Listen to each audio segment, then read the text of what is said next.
Hey, welcome to our book club for the Frugal Wizard's Handbook for Surviving Medieval England.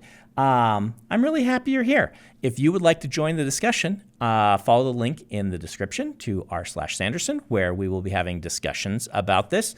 Let us know there what you like about this format, what you think we could do better, what you would be looking forward to from future book clubs from us. And for now, just enjoy the discussion.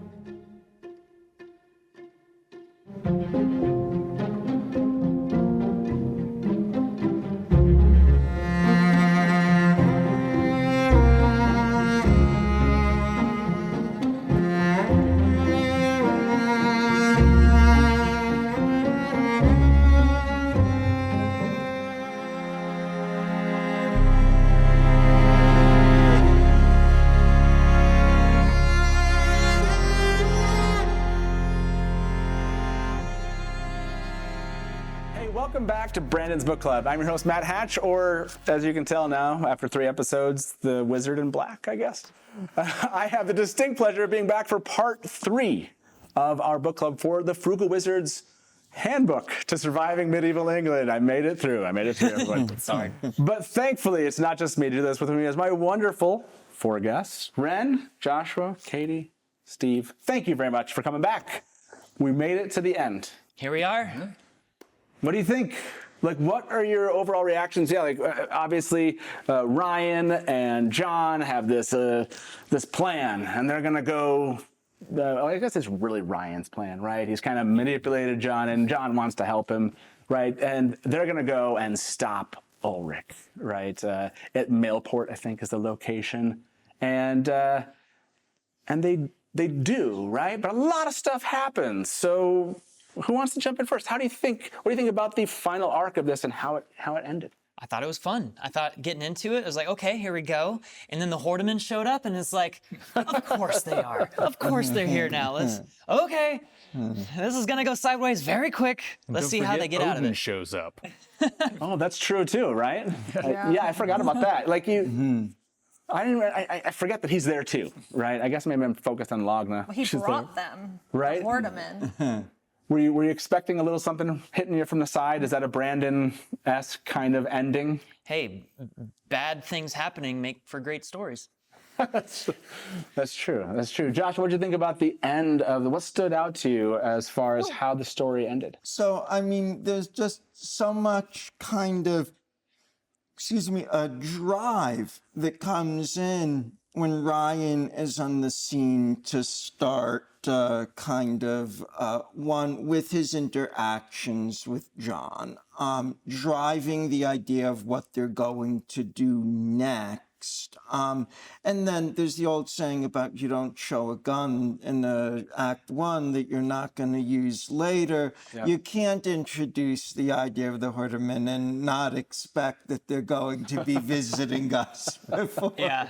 You were not surprised. You were like, yes. Yeah, it was one of those things. The moment it happens, I'm just like, of course.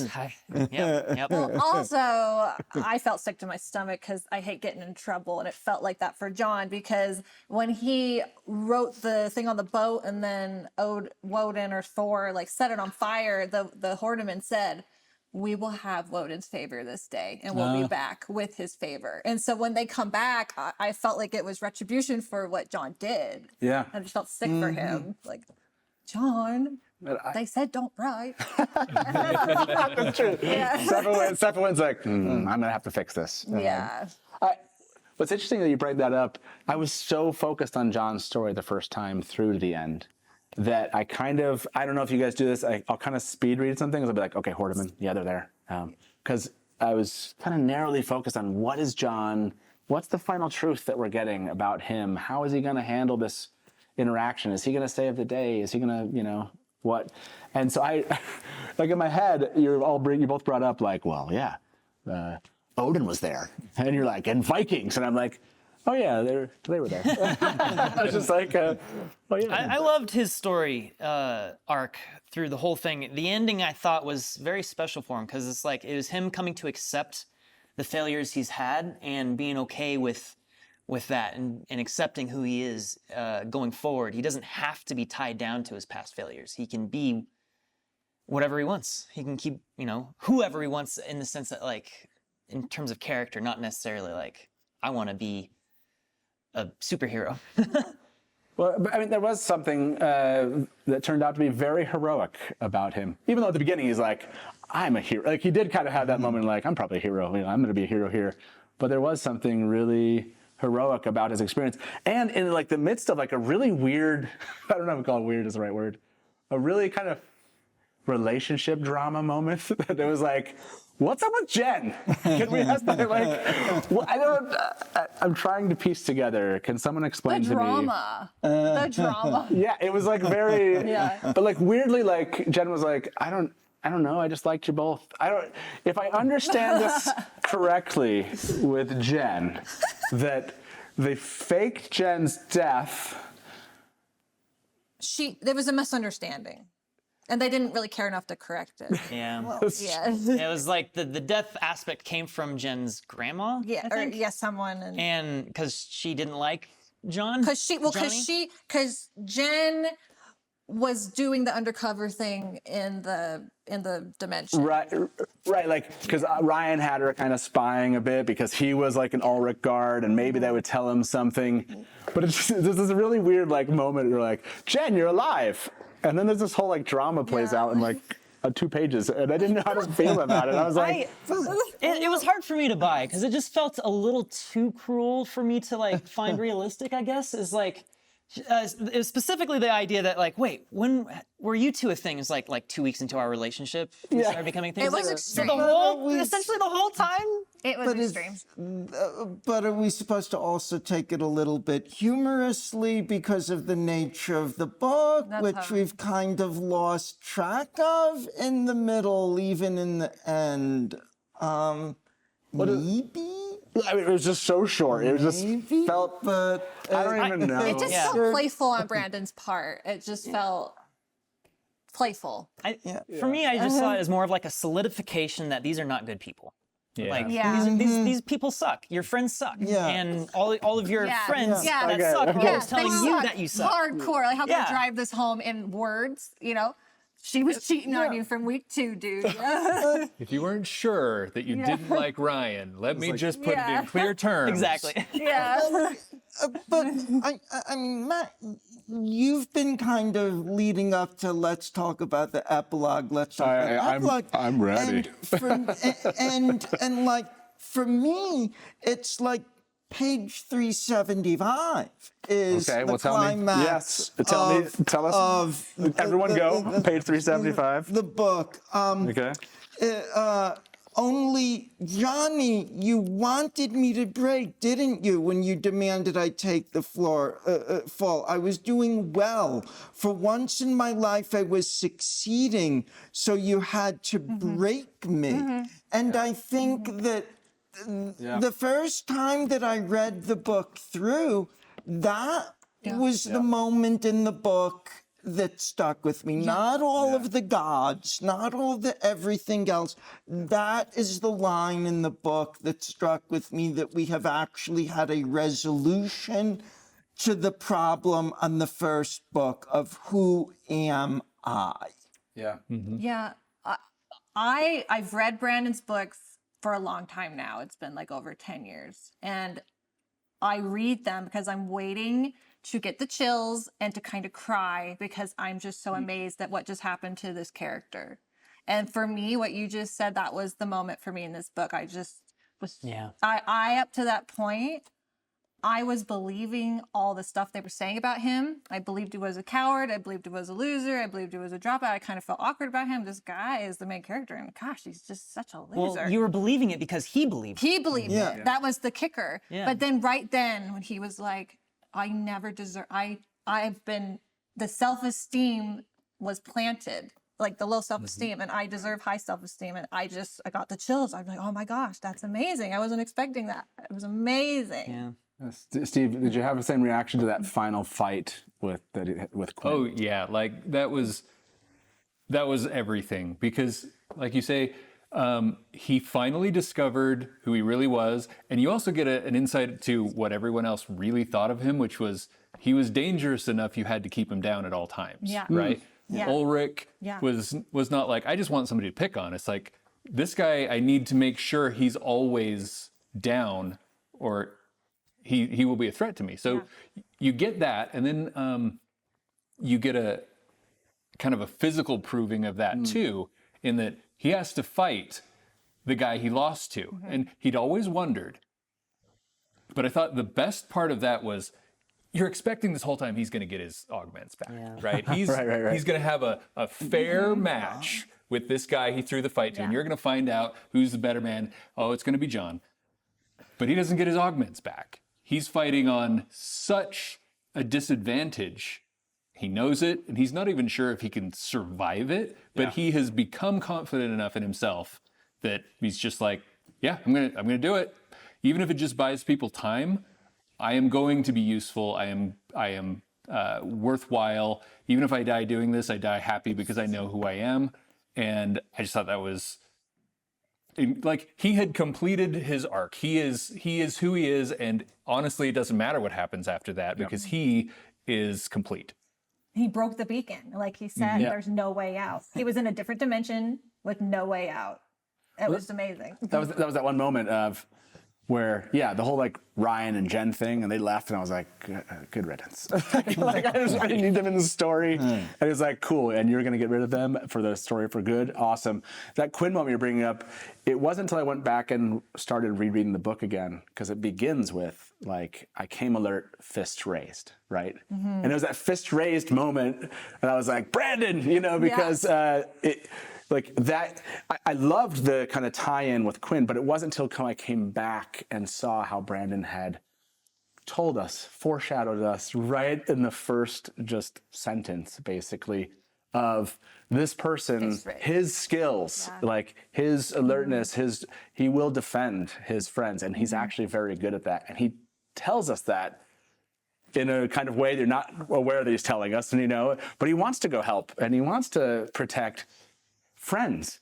And in his real life, and he's found them, because it's in real life, he just had really crappy friends, but he wanted to do, like, there was that same, like, that same instinct, and he does it here. And so all throughout, there's that thread, because Sefawynn, I feel, is the same, kind of has that same feeling about wanting to protect her people. And there's this moment where they both believe that they're grifters, and they're coming to this like self-concept of like, I know who I am moment for both of them. I think is amazing right at the end. So anyway, going back for me, and if you're out there reading this or and haven't gone for a reread, I highly recommend it, because there were so many moments in the first 6 chapters where I was like, oh my gosh. Oh, and I would stop. Oh, this is right. They're all over the place. Like it's crazy. Well, I feel like Brandon is like the king of doing foreshadowing that's super obvious only in hindsight. It's It's like, you don't know it's foreshadowing in the moment. You're just like, that was a sentence, moving on, cool. And then like, and you don't even remember it until you go back and you're rereading it, and you're like, oh, it was there the whole time. Foreshadowing. I enjoy some good foreshadowing, if you can't tell from my books. But it's interesting in that foreshadowing is one of those things that's actually pretty easy to tweak in revisions. I generally rely on beta reader comments to see what they're figuring out, what they aren't figuring out, those sorts of things, whether I need to add some more foreshadowing or pull back on it. It's actually getting the right balance is hard, but actually doing the physical work of balancing it in the book is not terribly hard, not compared to rewriting a character arc or something like that. So that's how I do it for me. I use my gut instinct writing the book, and then I see through early reads what's working and what isn't. Yeah, and I swear there's an appreciation. I maybe I'm forgetting, but I swear there was an appreciation that Brandon kind of gained for that from his love of the Wheel of Time. Because the Wheel of Time, for those of you that are fans out there, there's so much, it's the value in reread, if that makes sense. The layering that you talked about earlier, right, in previous discussions, which is you go back and you're like, oh, yeah, like this is why I kind of, I was wondering what this was, and now I understand this different level. This book has that, which I don't know, it wasn't a Cosmere book, and it was kind of like, it felt like a lighter read, and I wasn't expecting the layering as much. And so it kind of caught me off guard. I was like, damn, this is good. I mean, he even shows mercy and saves Quinn's life. Yeah. Yeah. by handing him to the cops, but you know. And we can't just focus on Johnny here. Huge moment for Sefawynn. Anyone want to speak to kind of that kind of end of that story arc and that climax? A huge enough moment that warrants a super, super cool image here. Yeah, See if I can let's find it. Look up your book, everyone. Grab it. Like, There it is. how cool is that? It's like cathartic. Yeah. You know? Oh yeah, it's after reading the scene, like I said, it's 369. perfect. Oh, thank you. Yes. What was it like to draw that? I mean, this is such a pivotal moment in this character's life. One thing that's interesting is that was a surprise to everyone because I had 4 illustrations already done, and it just kept hitting me like I need to paint that moment. Really? And it was just driving me crazy, and so I just did it. Didn't even mention it to him until I'm like, oh, here, find a place for this. Which Well, it's the one they handed out at Dragonsteel last year when you bought the pack. it is of the color pieces, it's my favorite by far. You know, and I found out later that it's hard to do an odd number of color pieces. So Is it? sorry to Isaac for sneaking that in, but appreciate that he made it work. He made it work.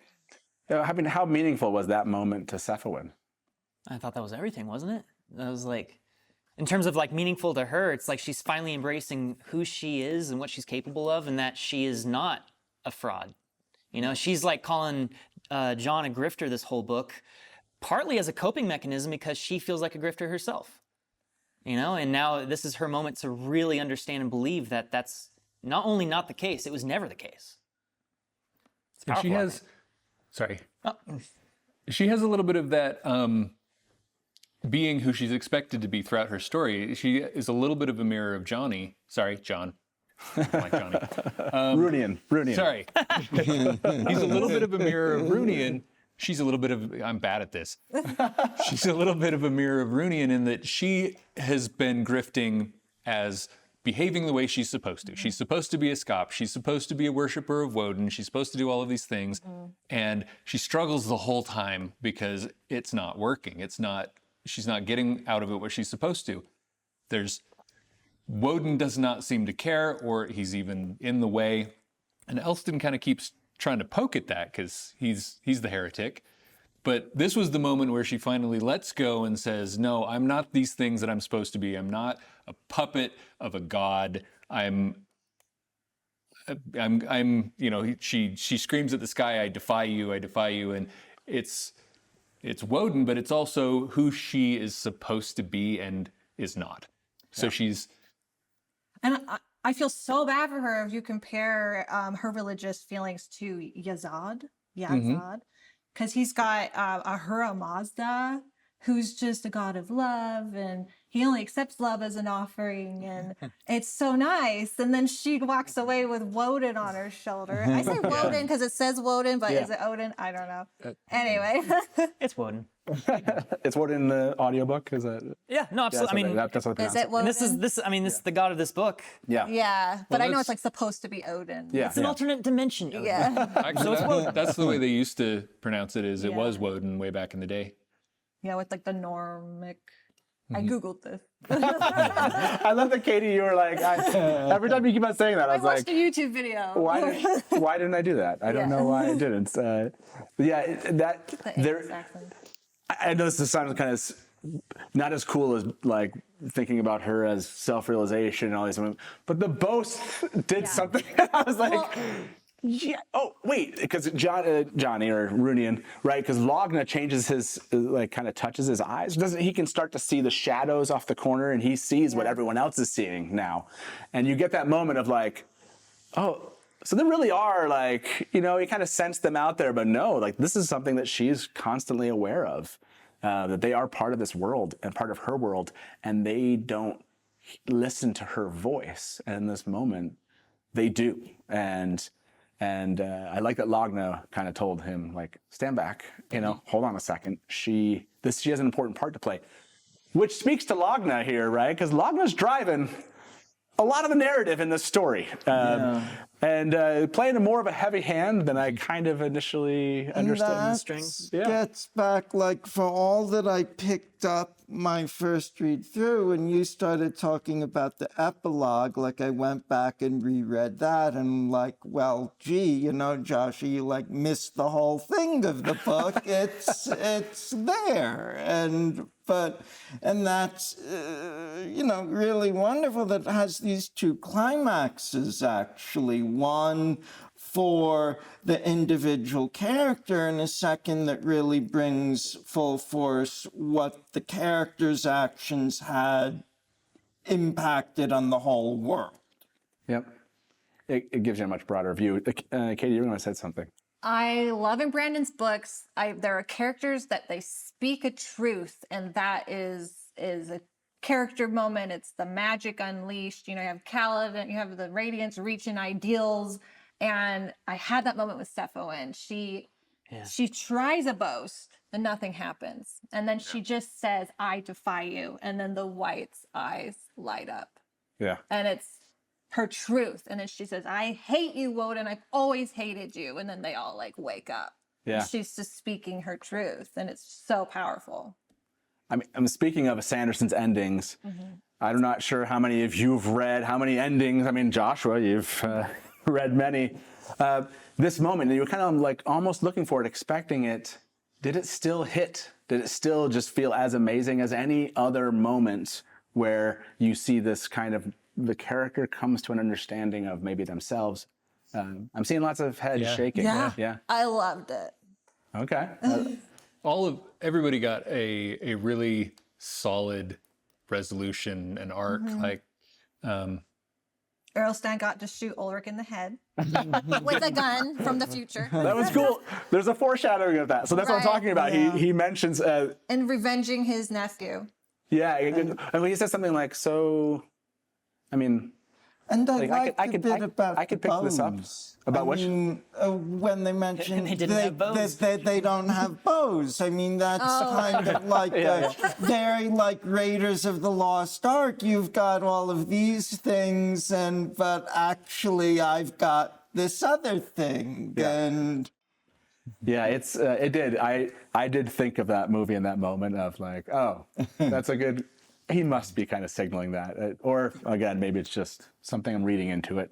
that one kind of came out of nowhere for me because, you know, normally you have that, if there's a gun on the mantle, it's going to go off. And he did that, but I had read it as the other way around where it's like, well, they have these hyper real or hyper powerful weapons. They're way worse than bows.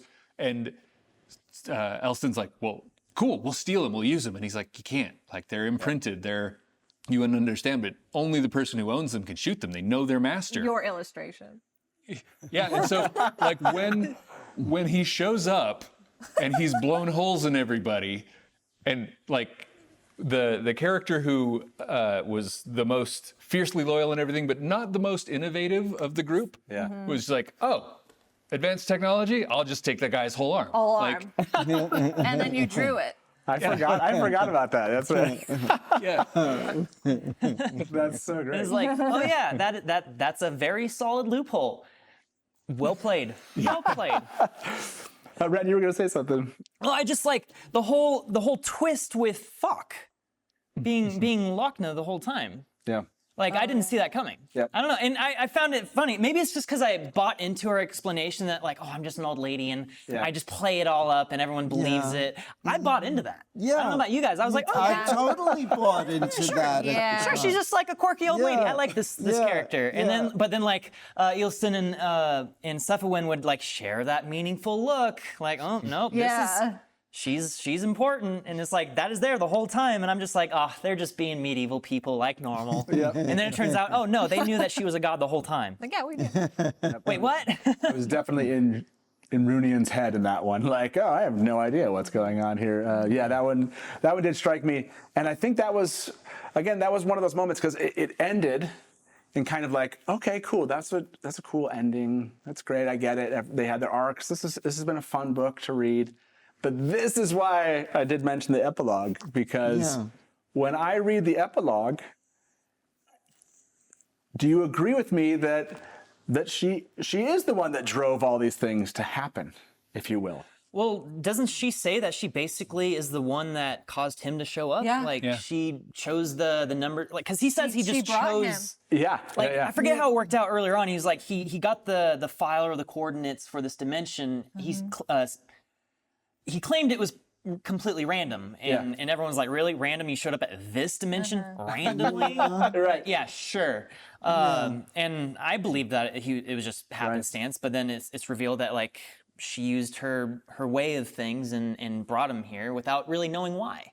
Well, and it's a funny the interplay between the idea of, you know, she's able to like decode numbers and passwords, if you will. In this world, you can kind of get like the lottery number, like if a white basically help, like she would know, she knows the code to get into to nanites to turn on the chest plate, and but she says, and I'll read the quote here. She said, "Not that she'd chosen him really. She sent numbers to him when he'd come looking. A beacon, one might say. Weird affected even gods. She hadn't known who he was or what it would be, or what it would do, or even that her interference would make him enter the world where he did. She only known that these were the actions she needed to take. That was enough." Like Brandon did a really, I mean, for the people that love the fantasy side, this was like, what is going on here? Or just the mystery aspect, because it sounds like Johnny, I think Ryan says, Johnny, you're always like lucky Johnny, or he mentions something like that. And the idea that there's like some numbers and the luck, and it pulled him just when he needed it, just when she needed it, and she got him. And but this whole idea that she's like, oh, they're having fun, and I'm over at his computer hacking it to get information to me, is like, that's like, oh, that's a fantastic ending. Yeah, that definitely opened it up to a lot of like, where could this go from here? You know, this is obviously a standalone book, but any standalone book can turn into a series. And so it was just literally the final 2 pages of that epilogue where you just enjoyed this whole story, and then it's like, oh yeah, by the way, here's a little bit of structure to how all of this works, but have fun with imagining where that could go. I know that's Like, wait, she is now getting information from an alternate futuristic dimension, and is she from a different dimension that somehow ended up here? Is that why they can't exist with the upper or the downstream? Like, there's some complexity going on here with rules that aren't stated. what was interesting is, And it ties into the whole probability thing that's talked about in the book. The word probability in the epilogue kind of circles back a little to that. One of the things I definitely wanted to do with this book as I was writing it was limit the ability of the fantasy world to impact the quote-unquote real world, which the story that Cecil and everyone is from may not actually be. It's certainly not our world. Maybe our world is one upstream from that, is kind of what the implication might be, or maybe they're a sidestep from one another. But I wanted to limit their ability to influence one another. One of the things that makes this book work is that you're kind of going into your own isolated world where the real world can minimally influence it, but it cannot influence the real world in any way. Real world, I say real, they're both real, but the upstream world and things like that. This allowed me more flexibility with the narrative in ways I wanted to go. You don't have to worry as a reader. What are the implications upon my world if this were discovered? Well, they're very greatly limited because nothing can transfer upstream. A useful tool for just letting the reader suspend disbelief a little bit more and focus a little bit more on the story that is happening. Yeah, well, and she's using terminology at the epilogue that the wizard books talks about going downstream or upstream. And she says she was swimming upstream as far as they could go to this place.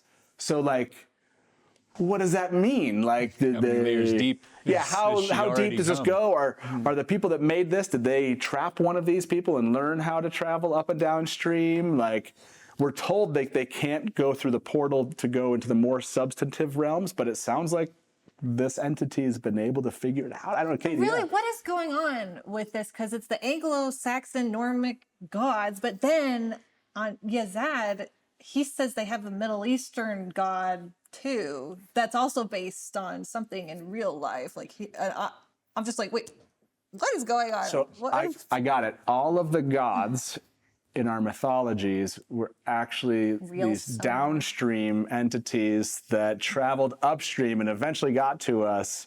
But it's the mythologies that our interdimensional wizards were learning from those, but were actually based on real entities that someday will arrive in the upper stream dimensions. I don't know. I'm just Brandon, yes or no? Is that right? Did he get it?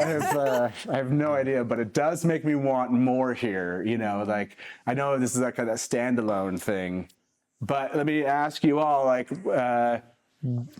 if there was ever time, would you want Brandon to revisit the world of the Frugal Wizard?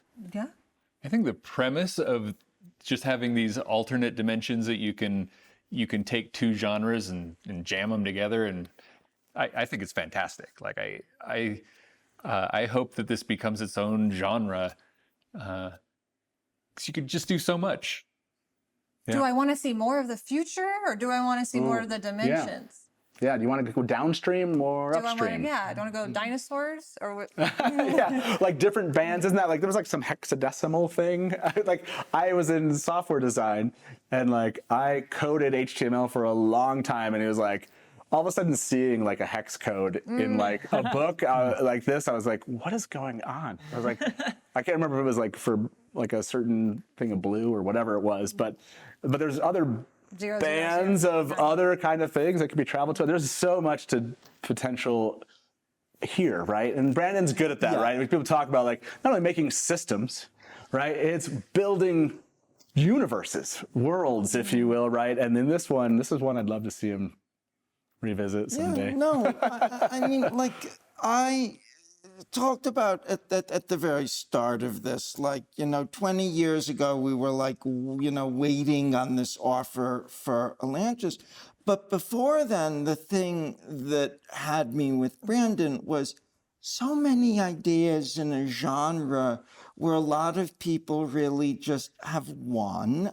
And here, there's what seems like just this little light standalone book, but the level of like complexity in it, the ability to take the Frugal Wizard from, you could talk about the Frugal Wizard people, like the comedy set in the Frugal Wizard office. You could take people to different dimensions using the technology. You could spend more time in this world. There's just like so much. Because Logna's the Hoid, and Logna would show up everywhere. Yes. Logna would, is that a Cosmere spell?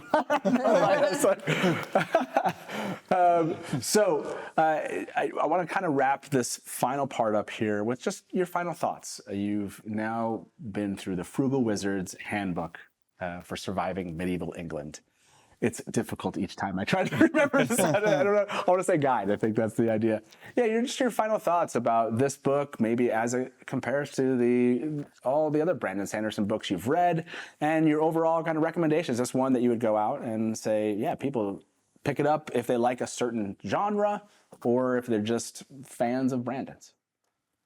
Yeah, maybe Wren. I mean, I think if you're a fan of Brandon, you're gonna like this book. It's like, that's just how it is, right? It's lighthearted. It's an easy read, so you can get through it fairly quickly. It doesn't take a whole lot of effort, and it's a fun time. So I mean, yeah, it's got a good mix of, like, it's not quite fantasy, but it is. And I mean, what am I saying? Of course, it's very fantasy, but also with a lot of sci-fi elements, and I like that hybrid, that fusion. Yeah, me too. And like you said, I think it's that lightheartedness that I loved about it. It's just, it didn't like ask too much of me, but still being layered, which I thought was cool. Yeah, Joshua. I'm asking my travel agent if he can book me a vacation with these people. Totally. That is your Yeah. I freaking love your idea about I want this corporation. I want like a show of the corporation offices. Katie, how about you? So for me, this book really became like a great read when I realized the theme about self-esteem. Yeah. And self-esteem is really important. And when you have low self-esteem, it really hurts. And you see how it hurt John in this book.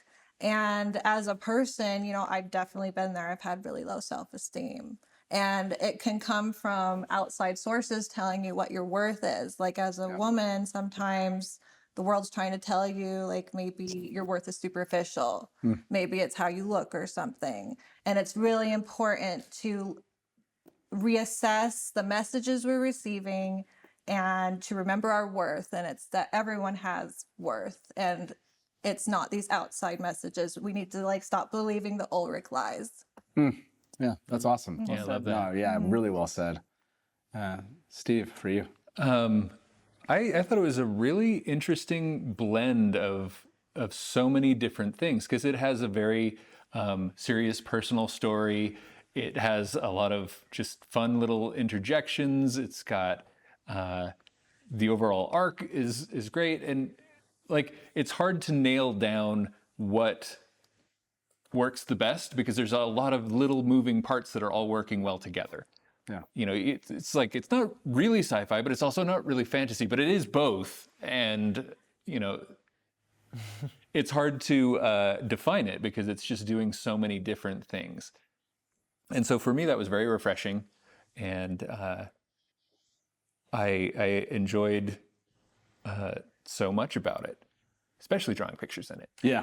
Which we enjoy. We all enjoyed that piece. And I guess my final thought, I don't have much more to say other than it's what Katie said. I think that part, the self-esteem aspect is really, it's so highlighted. The way you just described it, I'm like, that's how I'd probably include that in any description of this book. When I shared it with people, would be like, yeah, it's a fun, lighthearted, kind of, there's some levity to this idea of science fiction, fantasy, kind of mixed with,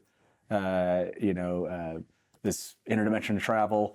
But in the end, it is like it's an interesting study on self-esteem.